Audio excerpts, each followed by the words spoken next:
407장 구주와 함께 나 죽었으니.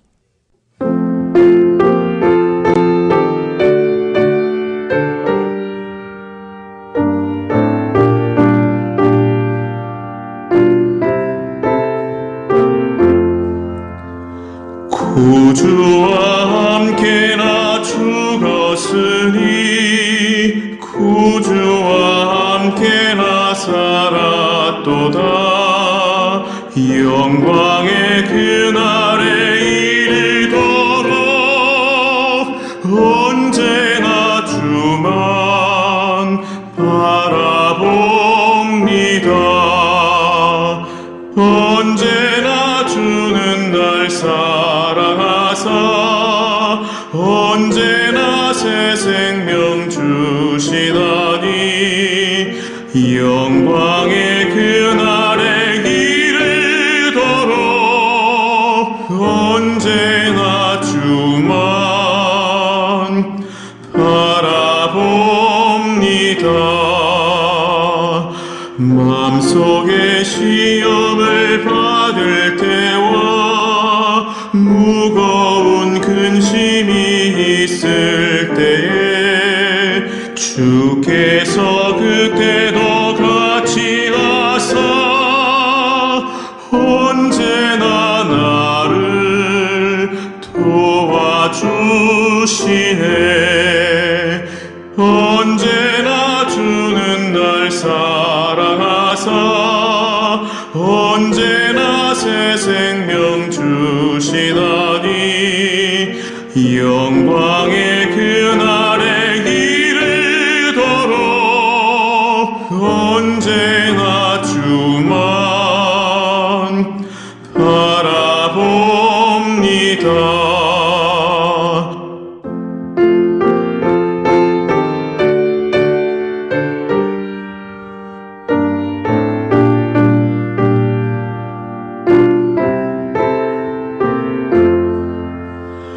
뼈아픈 눈물을 흘릴 때와 쓰라린 마음으로 단식할 때 주께서 그때도 같이 하사 언제나 나를 생각하시네.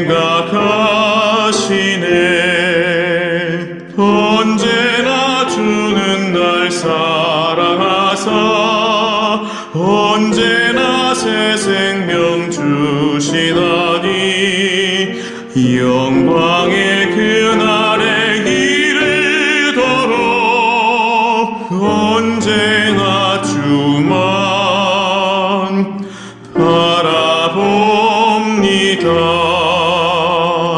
내 몸의 약함을 아시는 주 못 고칠 질병이 아주 없네. 괴로운 날이나 기쁜 때나 언제나 나와 함께 계시네. 언제나 주는 날 사랑하사 언제나 새 생명 주시나니 영광의 그날에 이르도록 언제나 주만 바라봅니다.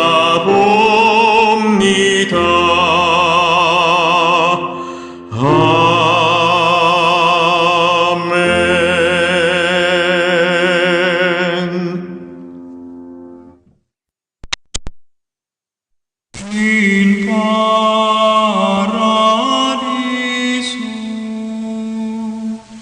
dedicante angeli in tuo adventus suscipiante materes et perducante in civitatem sanctam Hierusalem in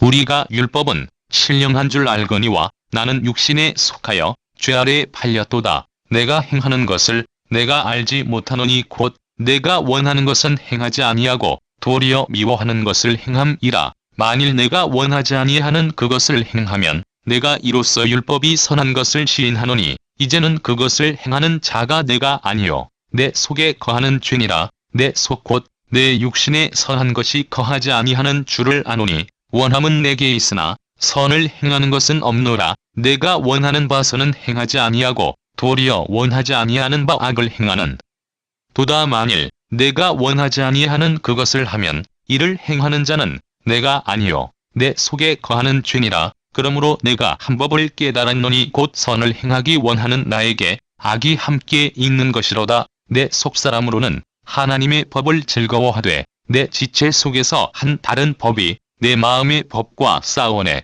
지체 속에 있는 죄의 법으로 나를 사로잡는 것을 보는도다. 오호라, 나는 곤고한 사람이로다. 이 사망의 몸에서 누가 나를 건져내랴. 우리 주 예수 그리스도로 말미암아 하나님께 감사하리로다. 그런즉 내 자신이 마음으로는 하나님의 법을, 육신으로는 죄의 법을 섬기노라.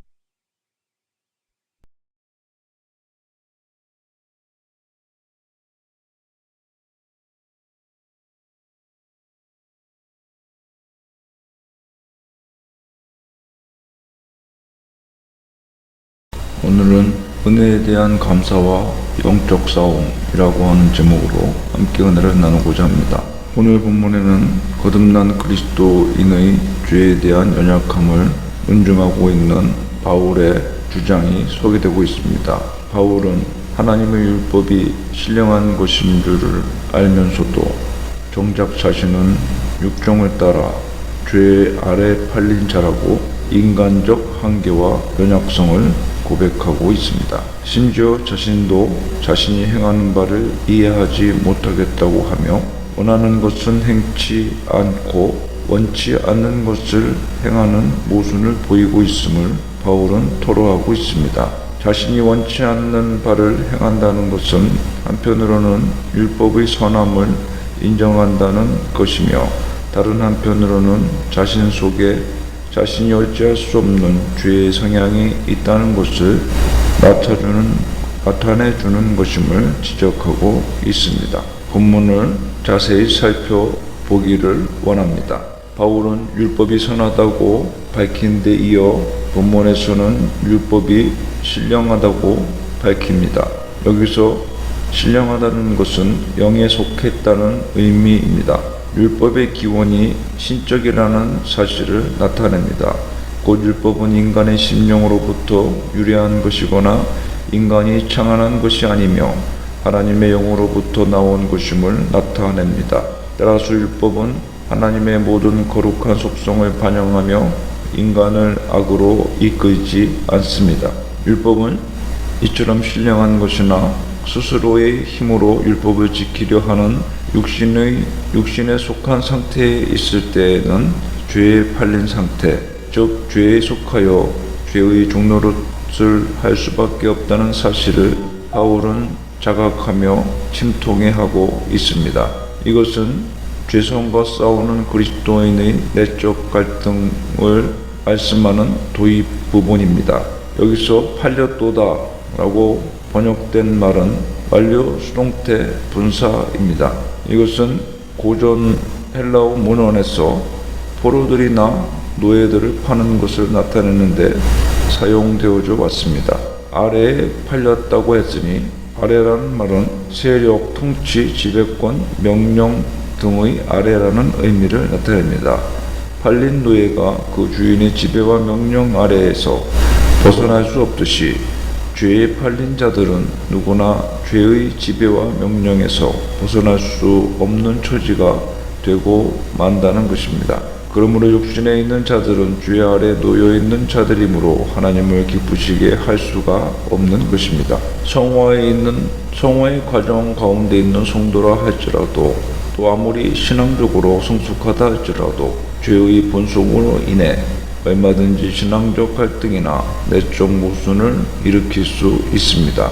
성경에 언급은 없지만 바울도 불완전한 인간이기 때문에 미세하나마 신앙적 갈등과 내적 모순을 계속 경험하였다고 보는 것이 옳습니다. 이렇게 볼 때 우리는 바울과 같은 대사도조차 자신의 죄에 팔린 존재라고 침통하게 고백하는 것에서 큰 당혹감을 느끼지 않을 수 없습니다.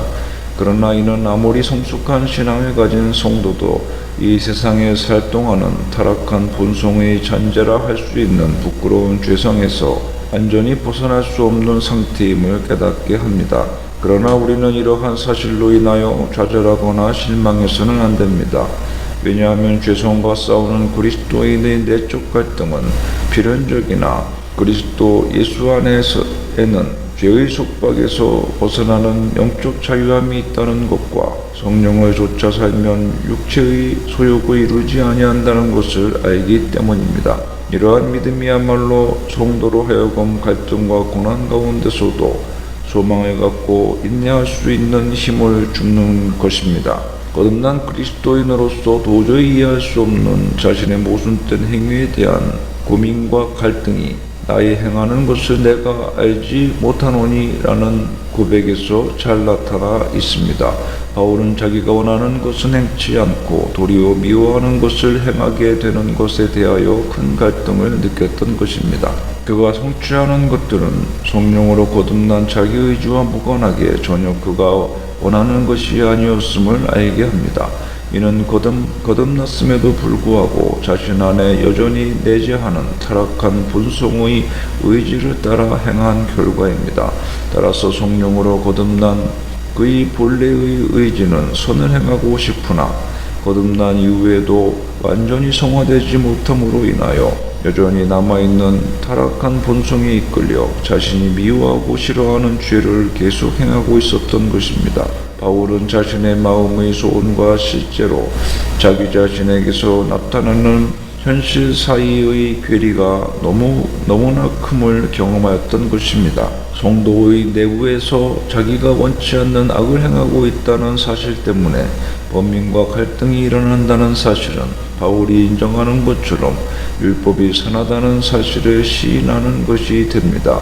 그가 원치 않는 것을 행하고 있다는 사실은 그가 하나님의 법에 순종하고 싶은 갈망이 있으나 하지 못하는 것을 나타내며 이는 그로 하여금 그것을 지키지 못함으로 인해 자책감 속에 빠지게 하는 율법이 역으로 선하고 의롭다는 것을 보여주는 것이 되기 때문입니다. 바울은 악을 행하는 책임이 자신 안에 거하고 있는 죄에 있음을 깨닫고 그 책임을 죄에게 돌립니다.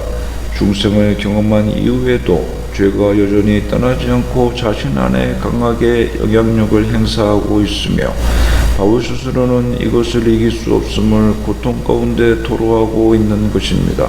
이러한 표현을 통해 인간의 가장 근본적이고도 중요한 문제인 죄의 문제를 떠오르게 합니다. 사람은 육신에 있는 한 아무도 자신의 힘으로 이 죄라는 동고인을 분리시킬 수 없는 것입니다. 바울은 한 걸음 더 나아가 원하는 선을 행치 않고 원치 않는 악을 행하는 자아의 모순된 상황을 직시하며 치열한 영적 싸움에서 항상 죄에 패하는 스스로의 연약한 모습에 대한 내적 갈등을 깊이 탄식하고 있습니다. 그 가운데서 선에 대한 간절한 소원은 있으나 실제로 원하는 선을 행할 수 없는 현실을 통하여 자신의 속, 곧 자기 육신의 본성 속에는 선한 것이 전혀 없음을 인정하는 내용이 나옵니다. 육신이라고 표현되는 이와 같은 타락한 본성에 선이 거할리 만무하며 따라서 육신의 소욕을 따를 때 선을 행할 수 없음은 너무나 당연한 것입니다. 한편 바울은 원함은 내게 있으나 라는 표현으로서 자신 안에는 육신으로 표현된 타락한 본성이 지향하는 바와는 다른 원함이 있다고 말합니다. 원하는 것의 주체는 내주하는 성령께서 다스리는 자아입니다. 바울은 자신 안에 선을 행하고자 하는 열망이 있음을 고백하였습니다. 하지만 실제에 있어서 자신은 이 원하는 바 선을 행치 않는다는 점을 그는 그를 고통스럽게 하였습니다. 그가 선한 것을 더 좋아하면서도 그것을 성취하지는 못했다면 이는 아직도 그의 선택을 가로막는 무엇이 있다는 증거가 됩니다. 그는 자신이 선한 것을 기꺼이 행하려는 열망만 가지고 있을 뿐 그것을 실제로 행하는 과정에는 잊지 못함을 토로하고 있는 것입니다. 이처럼 인간의 본성은 근본적으로 악하며 비록 성화 가운데 있는 성도라고 하더라도 육신의 소욕에 지배되어 온 타성으로 인하여 선을 행함에 있어서는 의지적으로 나약한 모습을 띌 때가 많다는 것입니다.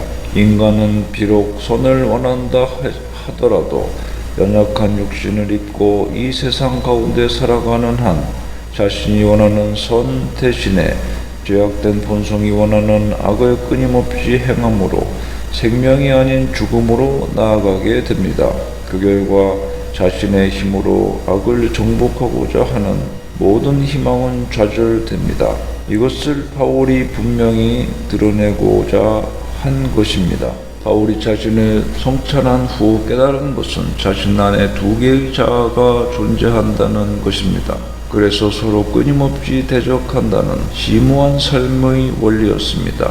그는 성령의 조명과 자신 및 그리스도인들의 삶 가운데 항상 경험하는 치열한 내적 갈등에 대한 예리한 통찰을 통해 이 원리를 발견하게 된 것입니다. 비록 중생을 경험한 그리스도인이라 할지라도 그 내면에는 선과 악이 공존하므로 그 안에서 서로 대립관계를 이루고 있는데 자주 선이 악에게 지는 것을 발견하고 이에 대해 안타까운 마음을 바울은 토로하고 있는 것입니다. 우리는 여기서 그리스도인의 내면 속에 하나님을 찾는 자아가 존재하고 있음을 확인하게 됩니다. 이 자아는 바로 성령의 역사로 중생한 거룩한 자아입니다. 바울이 본문에서 이와 같은 거룩한 자아의 존재와 역할을 말하는 것은 비록 속사람으로서는 하나님의 법을 즐거워하지만 육신의 지체를 통하여 역사하는 죄의 소욕이 속사람의 소원과 다투어 결국 자신을 죄의 법의 포로로 만드는 현실에서 나오는 갈등을 토로하기 위해서입니다. 포로로 잡는다는 말은 죄의 법 아래 포로로 잡혀감을 말하는 것입니다. 바울은 이처럼 사람의 마음을 전쟁터로 묘사하였습니다. 이는 휴전이 없는 전쟁터이며 서로 다른 두 법이 교전을 계속하는 것으로 묘사하고 있는 것입니다. 바울은 이미 성령으로 새롭게 되어 새 생명 안에 있는 사람이지만 마음의 법과 동일하게 공존하는 죄의 법을 완전히 극복하지 못하고 그것에 계속해서 제압당하는 모순된 현실을 보고 절망해야 했던 것입니다.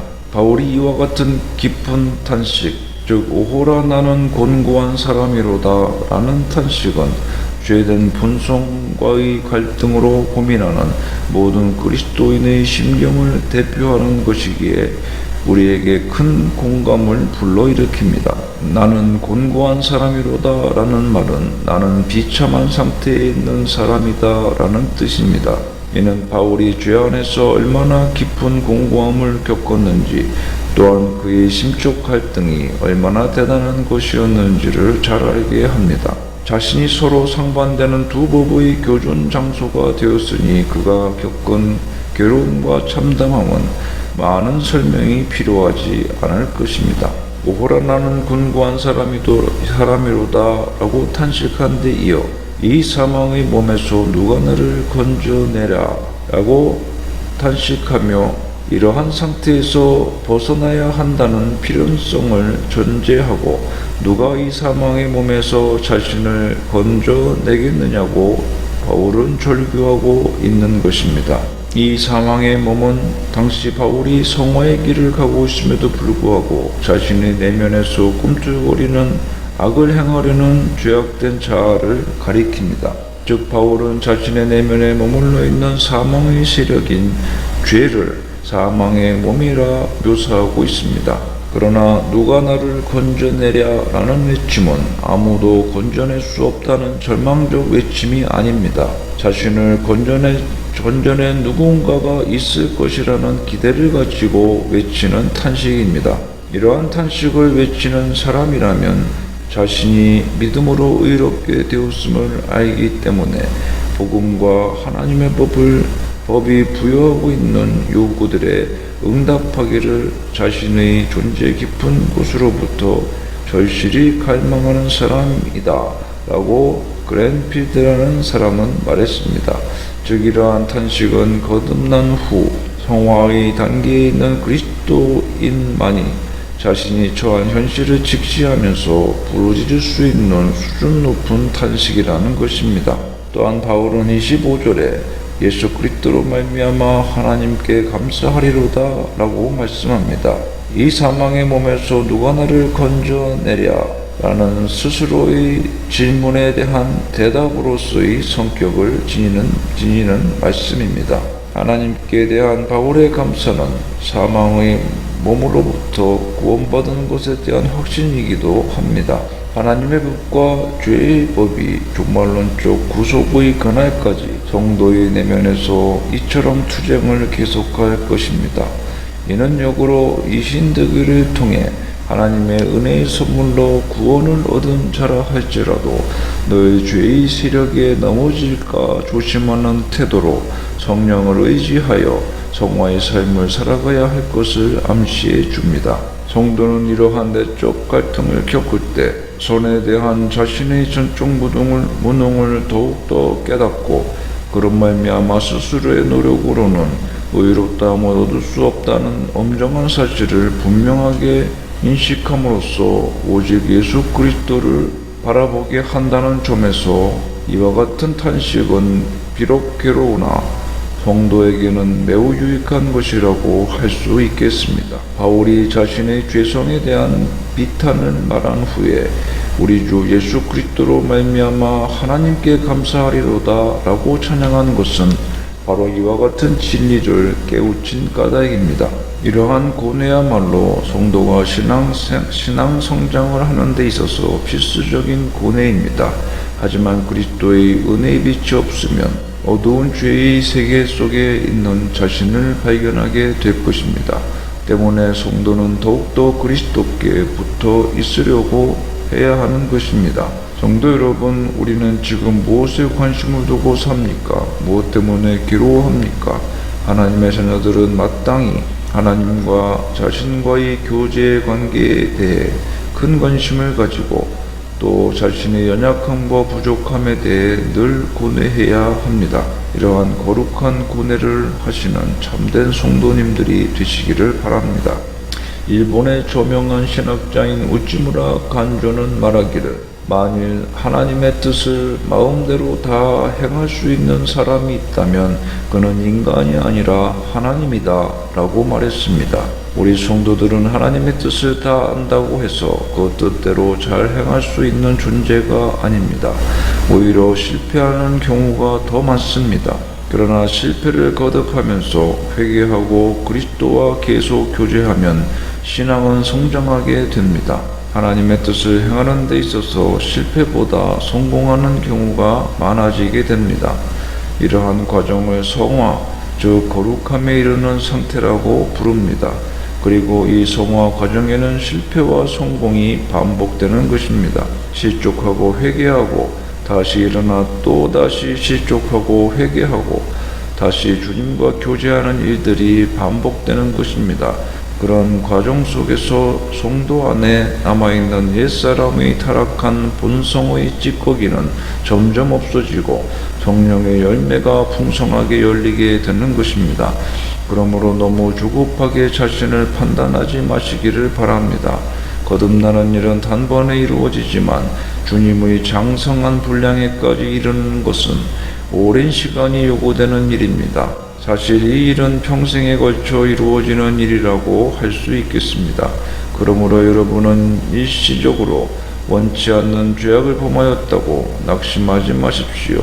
다만 주님을 의지하여 회개하시고 다시는 동일한 죄를 범하지 않도록 노력하십시오. 그리고 주님과 더욱 친밀한 교제에 들어가십시오. 그러면 여러분 가운데 일어나는 거룩한 성화가 계속되어지며 신앙적인 내적 모순은 점점 줄어져 갈 것입니다. 이처럼 그리스도를 믿고 성령과 말씀으로 거듭난 성도는 그리스도의 새 성품을 지니게 됩니다. 옛사람의 본성의 찌꺼기는 비록 남아있지만 이 옛사람의 본성의 찌꺼기는 성도의 몸이 부활하여 신령한 하늘의 몸을 입을 때 비로소 완전하게 사라지는 것입니다. 그때 우리는 죄와 아무런 관계가 없는 하늘의 신령한 인격체로 변화하게 됩니다. 이것을 영화라고 말합니다. 문제는 이렇게 영화되기까지입니다. 우리가 영화되기까지 곧 성화의 단계에서 우리 안에 남아있는 옛사람의 본성의 찢기는 우리로 하여금 시시때때로 죄의 미혹에 빠지게 합니다. 그러므로 우리 성도들은 늘 내 안에 남아있는 옛사람의 본성의 찌꺼기가 활동하지 못하도록 투쟁해야 합니다. 그래서 바울사도는 땅에 있는 지체를 죽이라고 권고하고 있는 것입니다. 주의 영인 성령께서 우리 자신의 상태를 관찰하는 눈을 주십니다. 주님과 깊은 교제를 나누지 않는 사람은 자기 이성의 눈밖에 지니지 못합니다. 그래서 자신의 영적 상태를 분별할 수 없는 것입니다. 하나님의 말씀에 늘 자신의 상태를 비춰봐야 합니다. 하나님의 말씀은 우리의 영적 생활의 척도입니다. 말씀을 가까이 하는 성도는 자신과 타인의 영적 상태를 관찰할 수 있는 영안을 지니게 됩니다. 여러분, 이렇게 자아 성찰의 눈을 지녀야만 하나님이 원하시는 올바른 신앙의 길로 갈 수가 있는 것입니다. 또 옛사람의 본성의 찌꺼기를 쳐서 복종시킬 수가 있습니다. 그리고 그 눈으로 자기 과오와 죄를 발견하여 회개할 때 예수 그리스도를 닮아갈 수가 있는 것입니다. 그러므로 경제적인 문제, 가정의 문제, 이웃과의 문제보다 우리가 가장 먼저 고뇌하여야 할 문제는 하나님과 나와의 영적 관계입니다. 이 문제를 우리 생의 가장 큰 문제로 여겨야 합니다. 이 문제로 고뇌하고 근심해야 합니다. 그리고 이 문제가 해결된 후에 자신의 모든 문제도 하나님께서 능히 해결해 주실 것을 믿으시기를 바랍니다. 기도합시다. 하나님 아버지, 오늘도 하나님과의 영적 관계 속에서 주님의 은혜로 승리하며 죄악과 싸워 옛사람의 성품과 싸워 성령의 은혜로 승리하고 말씀의 능력으로 옛사람을 쳐서 복종시킬 수 있는 저희들의 거룩한 삶이 되게 하여 주시옵소서.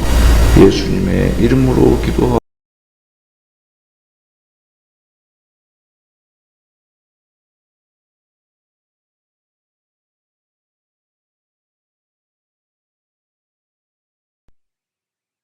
(416장) 너희 근심 걱정을